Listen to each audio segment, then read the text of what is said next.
Mi novia me dejó diciendo, eres solo un asalariado, me merezco más. Al día siguiente cerré un trato de $10 millones, volvió rogándome perdón. Mi nombre es Roberto. Tengo 32 años y durante casi toda mi vida adulta trabajé como enfermero en una clínica privada de mi ciudad. Mi hermano menor, Ruperto, también es enfermero. Yo entré primero y él un año después. Desde jóvenes compartíamos la misma frustración, el trabajo era pesado, las jornadas interminables y el sueldo nunca parecía corresponder al desgaste físico y mental. No odio la enfermería. De hecho, sigo pensando que es una profesión importante y digna. Pero quienes trabajan en hospitales saben que muchas veces uno termina agotado, haciendo turnos dobles, soportando malos tratos y viendo cómo otros puestos dentro del mismo sistema ganan 10 veces más. Durante años, Ruperto y yo hablábamos de hacer algo extra para salir adelante. No soñábamos con volvernos millonarios. Solo queríamos dejar de vivir contando cada gasto. Queríamos estabilidad. La idea del negocio nació después de la pandemia. Durante ese tiempo vimos cómo muchos hospitales y clínicas tenían problemas para conseguir insumos médicos. Faltaban cubrebocas, guantes, batas quirúrgicas, incluso cosas básicas. Ahí entendimos que existía una oportunidad. Al principio no teníamos dinero ni experiencia. Solo teníamos contactos pequeños que habíamos hecho con algunos proveedores y muchas ganas de intentar algo distinto. Investigamos durante meses hasta que logramos contactar fabricantes alemanes y chinos de material médico. Empezamos importando lo más sencillo, cubrebocas y guantes. Literalmente comenzamos desde la sala de la casa de mi hermano. Después empezamos a vender batas quirúrgicas, jeringas, termómetros digitales, bombas de infusión y algunos instrumentos médicos básicos. Nada enorme. Éramos 2 enfermeros aprendiendo sobre logística, aduanas, ventas y administración a prueba y error. Había meses buenos y meses terribles. Mi novia, Azul, al principio parecía apoyarme mucho. Ella trabajaba poniendo uñas y tenía un pequeño estudio en su casa. Cuando comenzamos a salir me gustaba porque parecía una persona sencilla y trabajadora. Durante los primeros años me apoyaba bastante. Incluso llegó a ayudarme a acomodar cajas o responder mensajes de clientes cuando yo estaba ocupado en la clínica. Pero con el tiempo algo cambió. No sé exactamente cuándo empezó, pero poco a poco comenzó a compararme con otras personas. Al principio eran comentarios pequeños. Después se volvieron constantes. Recuerdo una noche en particular. Yo acababa de salir de un turno pesado. Había dormido menos de 4 horas y todavía tenía que revisar un pedido que había llegado del puerto. Cuando llegué a casa de Azul, ella estaba cenando mientras veía videos en su teléfono. Me senté agotado y ella dijo: «Hoy vino una clienta nueva». Le respondí distraído: «Sí». Me comentó que su esposo trabaja en la misma clínica que tú. Se llama Frederick. Yo asentí. Claro, es el director de la clínica. Ella levantó las cejas. Vaya, ¿y un enfermero también puede llegar a ser director? Recuerdo perfectamente el tono con el que lo dijo. No era curiosidad genuina. Era otra cosa. Le respondí: «Hasta ahora no ha habido ninguno ahí, pero supongo que podría pasar». Ella soltó una pequeña risa. «¿Y por qué tú solo te quedaste como enfermero? ¿No te sientes mediocre?». La frase me golpeó más de lo que quiero admitir. Me quedé callado unos segundos pensando que quizá era una broma pesada, pero ella seguía mirándome como esperando una respuesta. Le dije: «No tiene nada de mediocre ser enfermero». Ella encogió los hombros. «Lo siento, lastimé tu ego». No discutimos esa noche, pero algo dentro de mí empezó a romperse. Después de eso los comentarios continuaron. Si veía a alguien con un auto nuevo, hacía comentarios. Si una clienta le hablaba de viajes o de regalos caros, terminaba comparando nuestras vidas con las de ellos. Lo peor es que en ese momento el negocio estaba pasando por una mala racha. Los primeros años habían sido buenos. Nada extraordinario, pero lo suficiente para sentir que íbamos avanzando. Incluso habíamos hablado de hacer un viaje a París. Azul llevaba meses insistiendo con eso.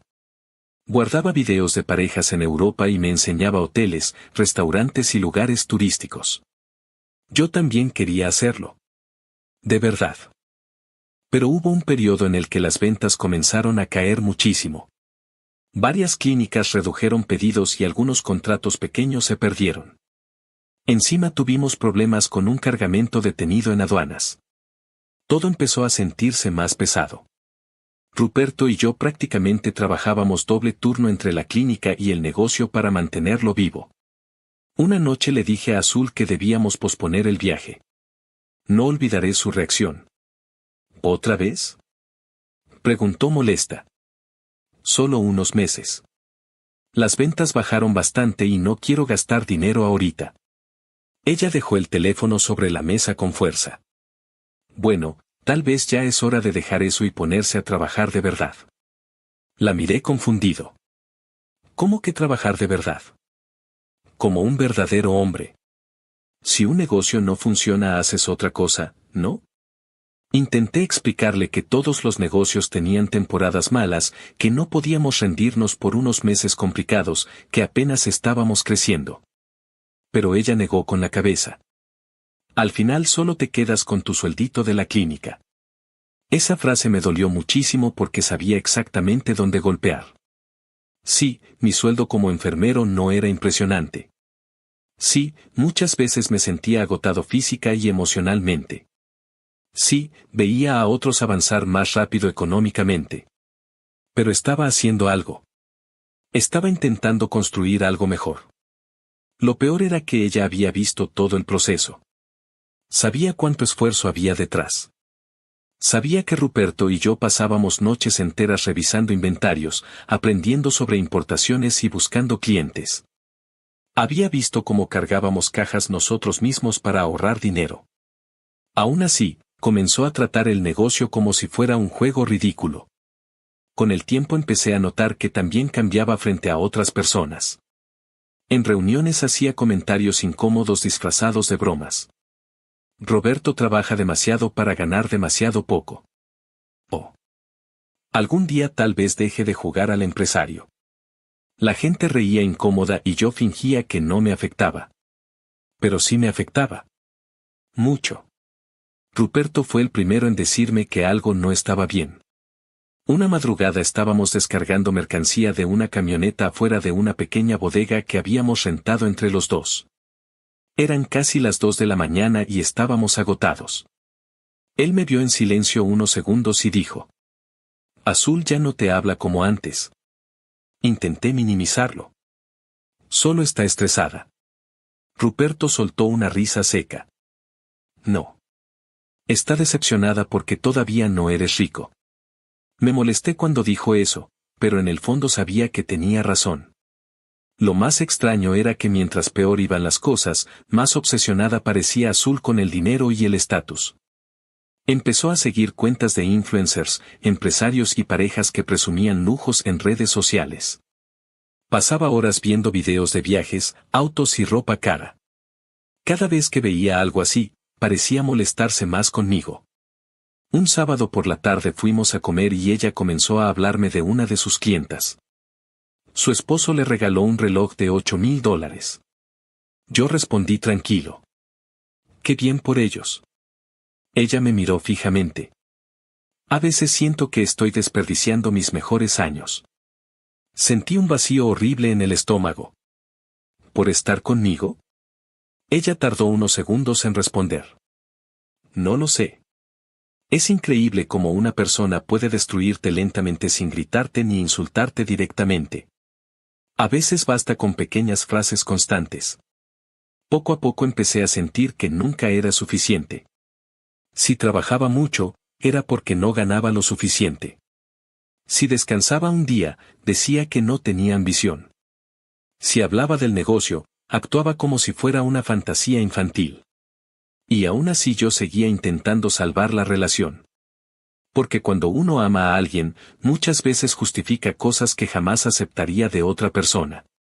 Pensaba que quizá estaba frustrada.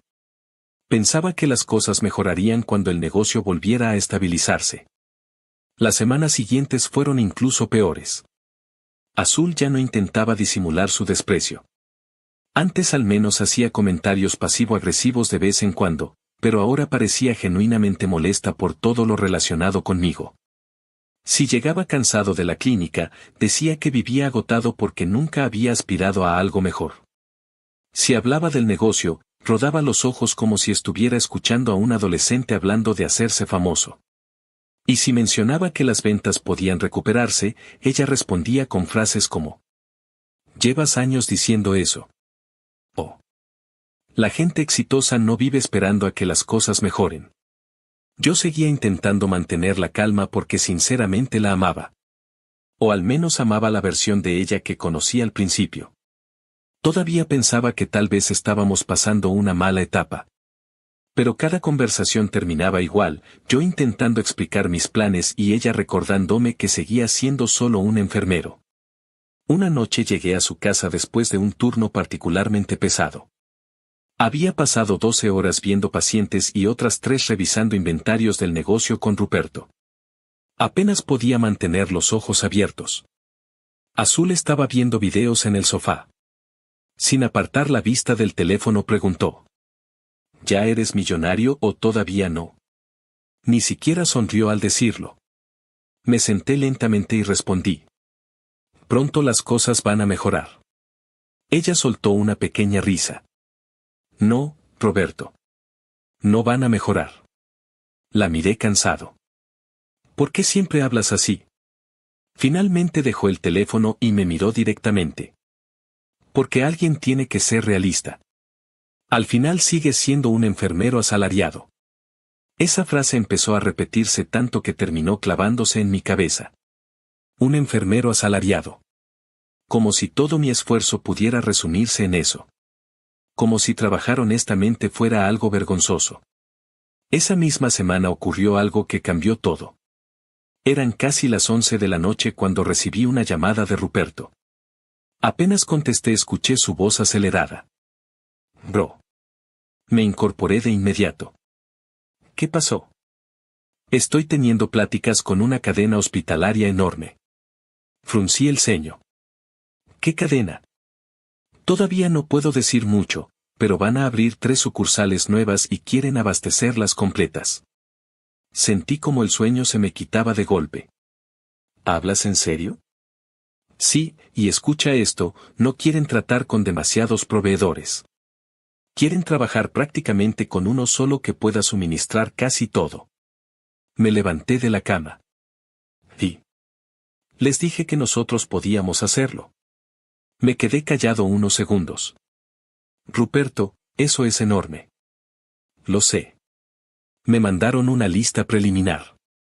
Tenemos acceso a casi todo lo que necesitan: guantes, instrumental, batas, bombas de infusión, monitores, mascarillas, camas clínicas, casi todo.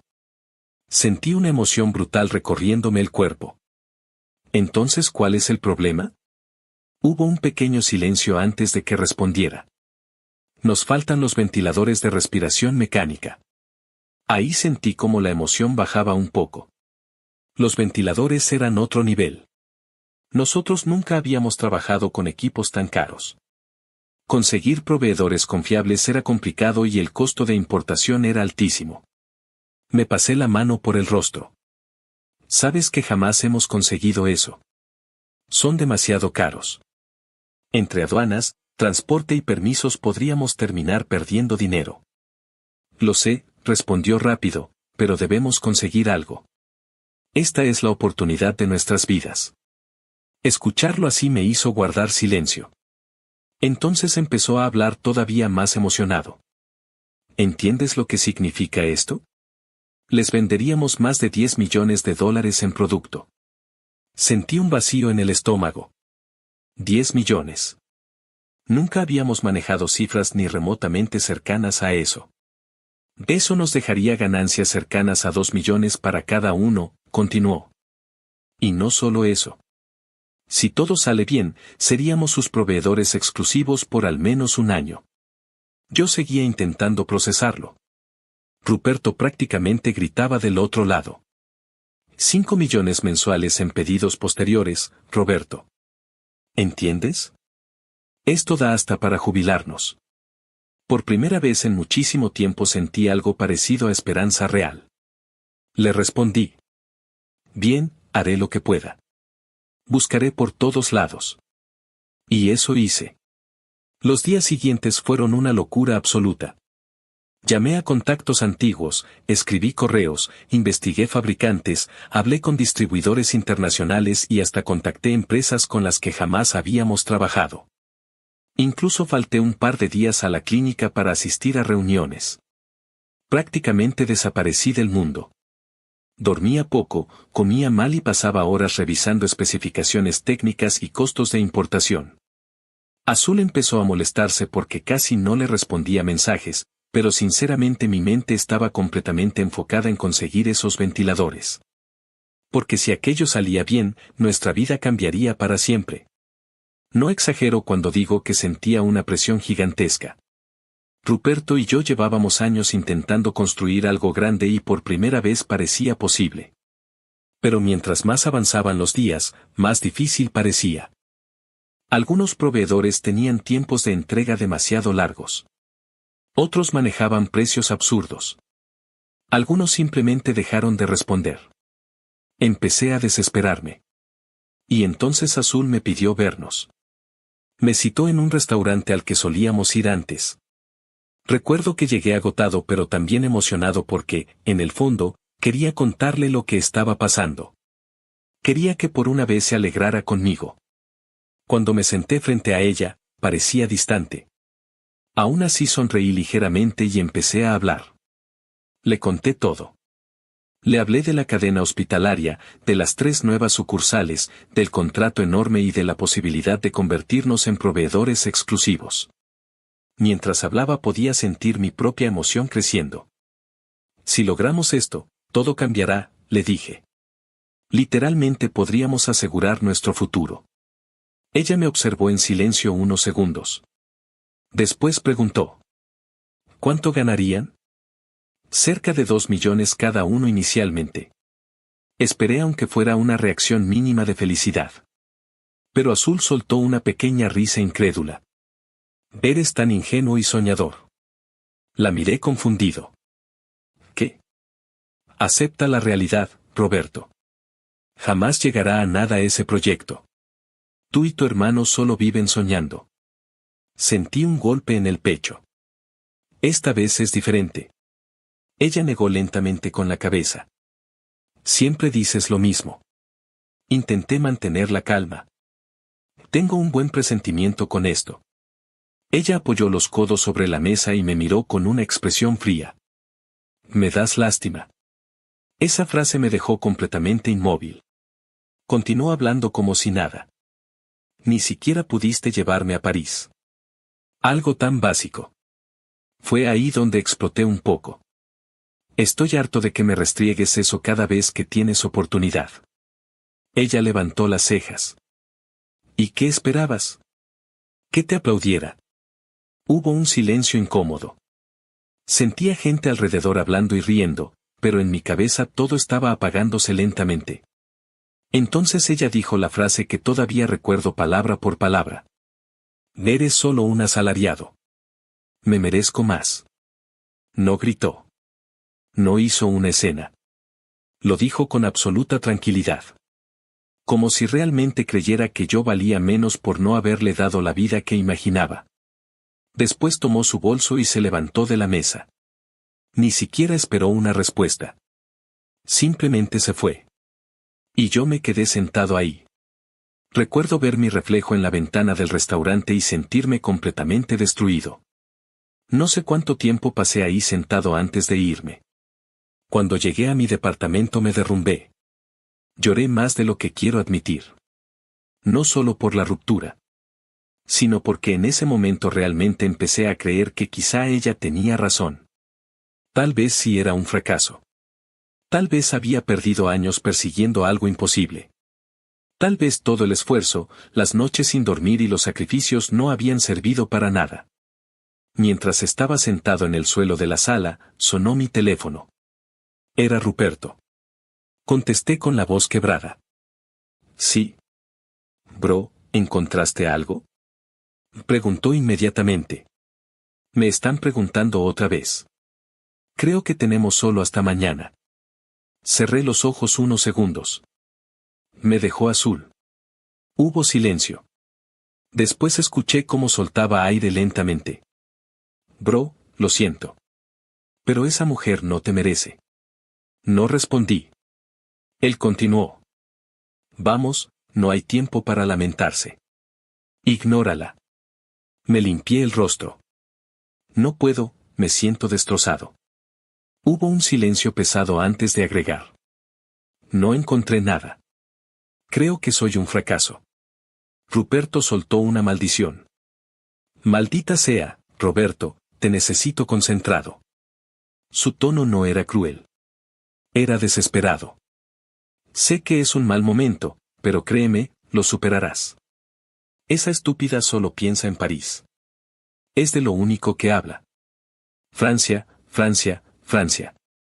Lo escuché caminar nervioso del otro lado del teléfono. Entonces dijo algo que hizo que mi mente se detuviera por completo. No necesitamos a Francia. Necesitamos ventiladores. Y en ese momento me quedé completamente en silencio. En ese momento algo hizo clic en mi cabeza. Fue extraño. Como si todas las piezas se acomodaran de golpe. Y entonces respondí. No, si necesitamos a Francia. Hubo un silencio incómodo. Maldita sea, Roberto, concéntrate, dijo desesperado. Me levanté del sofá tan rápido que casi tiré el teléfono. Escucha, idiota. En Francia hay una fábrica de ventiladores Puritan. Ruperto se quedó completamente callado.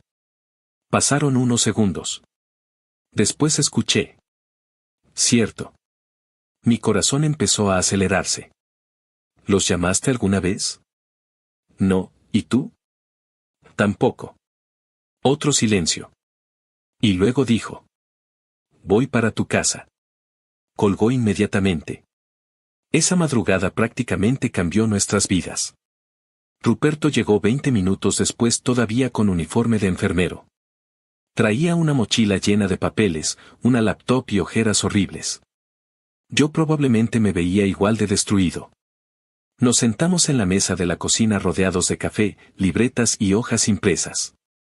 Durante horas investigamos distribuidores, contactos comerciales, correos y páginas corporativas. Encontrar el contacto correcto fue más difícil de lo que imaginábamos. En un punto pensé que no lo lograríamos. Pero cerca de las 3 de la mañana encontramos un correo empresarial y un número directo de exportación internacional. Ruperto empezó a caminar nervioso por la cocina. Solo necesitamos 10, decía intentando tranquilizarse. 5 para una sucursal y 5 para otra. La tercera solo será de atención de primer nivel. Yo asentía mientras sentía el corazón descontrolado. 10 ventiladores. 10 malditos ventiladores separaban nuestra vida actual de algo completamente distinto. Ruperto me miró. ¿Llamamos? Creo que jamás lo había visto tan nervioso. Yo tampoco podía dejar de sudar. Asentí lentamente. La llamada fue una tortura. Primero nos transfirieron entre departamentos. Luego nos pidieron información de la empresa. Después preguntaron volúmenes de compra, tiempos y especificaciones técnicas. Hubo momentos donde sentí que todo se iba a caer. Pero milagrosamente siguieron interesados. Y después de casi una hora hablando, negociando y revisando opciones, ocurrió algo que todavía me parece irreal. Aceptaron vendernos los 10 ventiladores a un precio absurdamente bajo porque eran modelos de una línea que estaban reemplazando parcialmente por una actualización más reciente. Los equipos seguían siendo completamente funcionales y certificados. Además, podían enviarlos en 15 días. Ruperto me miró completamente pálido. Las sucursales abren en un mes. Yo apenas podía respirar. Tenemos tiempo. Cuando terminó la llamada nos quedamos sentados en silencio. No gritamos. No celebramos. Creo que ninguno quería ilusionarse demasiado todavía. Pero por primera vez en muchísimo tiempo sentí algo distinto. Sentí que quizás sí podíamos lograrlo. A la mañana siguiente fuimos a la reunión con la cadena hospitalaria. Recuerdo perfectamente el edificio. Los trajes de los ejecutivos. La sala enorme. El café demasiado caro. Todo se sentía fuera de nuestro nivel. Ruperto y yo seguíamos siendo dos enfermeros acostumbrados a cargar cajas y hacer guardias nocturnas. Y aún así ahí estábamos negociando millones de dólares. Nos hicieron preguntas durante casi 2 horas. Logística. Capacidad de suministro. Garantías. Distribución. Importaciones. Tiempos. Cuando mencionamos que ya teníamos acceso a los ventiladores, noté cómo cambió completamente el ambiente. Uno de los ejecutivos incluso sonrió. Al final de la reunión, el director regional cerró una carpeta y dijo: Bienvenidos a bordo. Creo que mi cerebro dejó de funcionar unos segundos. Nos estrecharon la mano. 10 millones de dólares en producto. 10 millones. Ruperto y yo intentamos actuar profesionales durante toda la reunión, pero apenas entramos al elevador ambos empezamos a respirar como si acabáramos de sobrevivir a algo.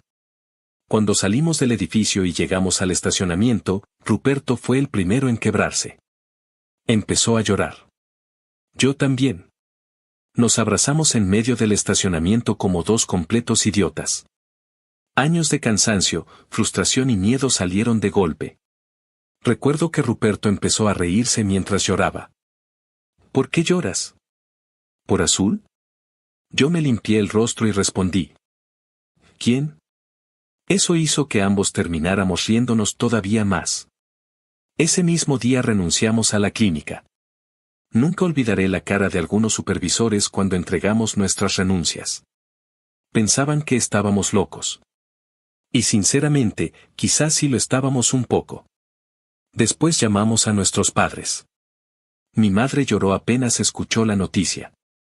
Mi padre estuvo en silencio varios segundos antes de decir: Estoy orgulloso de ustedes. Creo que jamás olvidaré esa frase. Horas después revisamos las cuentas bancarias de la empresa y vimos reflejado el primer pago del contrato. Ver tantos ceros en una pantalla fue surrealista. Ruperto solo repetía: No puede ser real, no puede ser real. Yo tampoco podía creerlo. Esa noche apenas dormí. Y al día siguiente apareció Azul. Llegó a mi departamento como si nada hubiera pasado. Ni siquiera avisó. Cuando abrí la puerta se quedó mirando el lugar confundida porque ya había sacado muchas cosas. Varias cajas estaban apiladas cerca de la entrada y algunos muebles habían desaparecido. Me iba a mudar. Ella frunció el ceño. ¿Te mudas? Respondí tranquilo.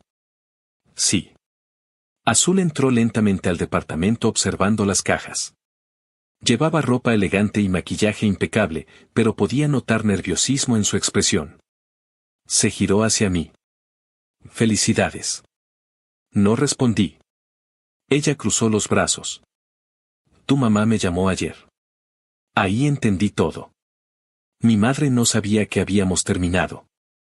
Seguramente la había invitado pensando que seguíamos juntos. Azul continuó.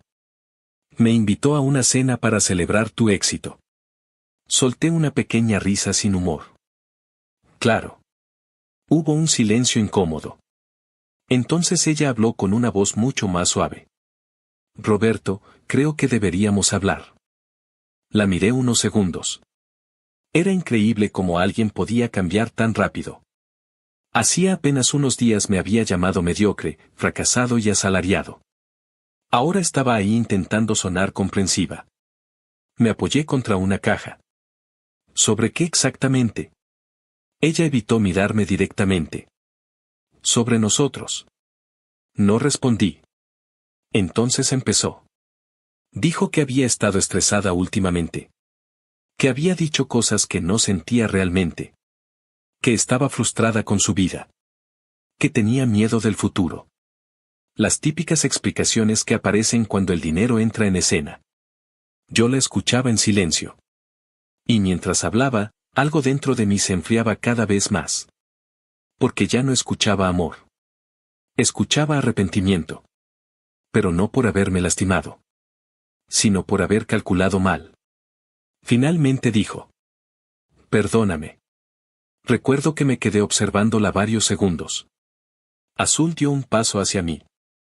Sé que fui dura contigo, pero tú tampoco entendías la presión que sentía. Eso me hizo reír un poco. ¿La presión de qué? Ella frunció el ceño. De sentir que mi vida no avanzaba. La miré directamente. Trabajabas poniendo uñas. ¿Y qué tiene eso de malo? Nada. Pero es curioso cómo mi trabajo sí era mediocre y el tuyo no. Ella abrió la boca pero no respondió. Seguí hablando. ¿Recuerdas cuando dijiste que solo era un asalariado? Roberto. No, espera. Déjame terminar porque tú hablaste bastante esa noche. Azul bajó la mirada. Tú no estabas enamorada de mí. Estabas enamorada de la idea de tener una vida de lujo. Ella negó rápidamente. Eso no es cierto. Claro que sí.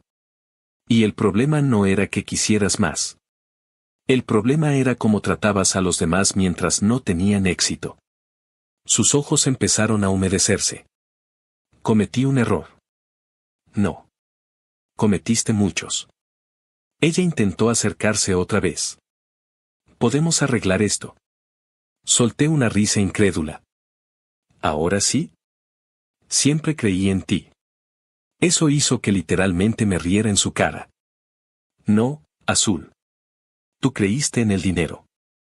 Hay una diferencia enorme. Su expresión cambió. Por primera vez parecía realmente desesperada. Roberto, por favor. Entonces recordé algo. ¿Sabes qué es lo más gracioso de todo? Ella me miró confundida. Que al final sí voy a ir a París. Vi cómo tragó saliva. Continué. Y probablemente me quede un tiempo en Francia porque ahora tenemos proveedores allá. Su rostro se tensó completamente. No tienes que humillarme. ¿Humillarte? Tú me miraste a los ojos y dijiste que te daba lástima porque no podía pagarte un viaje. Ella empezó a llorar. Lo siento. Negué lentamente. No lo sientes. Solo llegaste tarde. Hubo un silencio muy pesado. Después observó las cajas otra vez. ¿De verdad ya no quieres intentarlo? La respuesta salió sola. La versión pobre de mí te estorbaba. No mereces conocer la versión exitosa. Esa frase pareció destruirla. Intentó hablar otra vez, pero seguí. ¿Sabes qué fue lo peor? Que cuando estaba destruido, después de que me dejaras, todavía pensaba que quizá tenías razón. De verdad llegué a creer que era un fracaso. Ella lloraba en silencio. Y ahora entiendo algo. Nunca fui poca cosa. Solo estaba rodeado de alguien que medía el valor de las personas según cuánto podían gastar. Azul se limpió el rostro rápidamente. No soy así.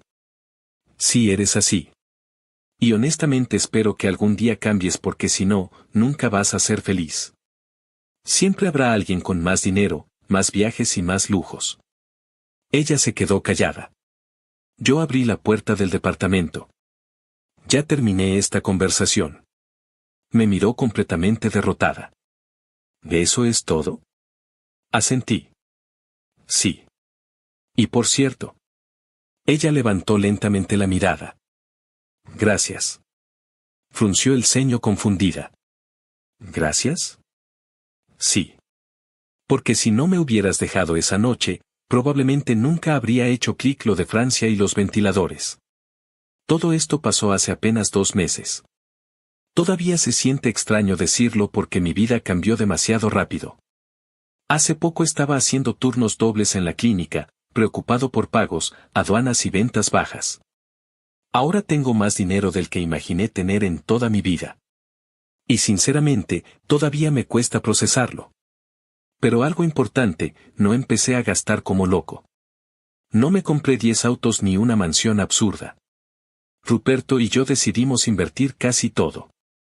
Expandimos la empresa, contratamos personal, conseguimos una bodega más grande y empezamos a buscar nuevos contratos. También ayudé a mis padres y por primera vez en años puedo dormir sin sentir ansiedad constante por el dinero. A veces veo mensajes de personas que quieren emprender y sienten miedo porque las cosas no avanzan rápido. Mi consejo es simple, no se rindan demasiado pronto.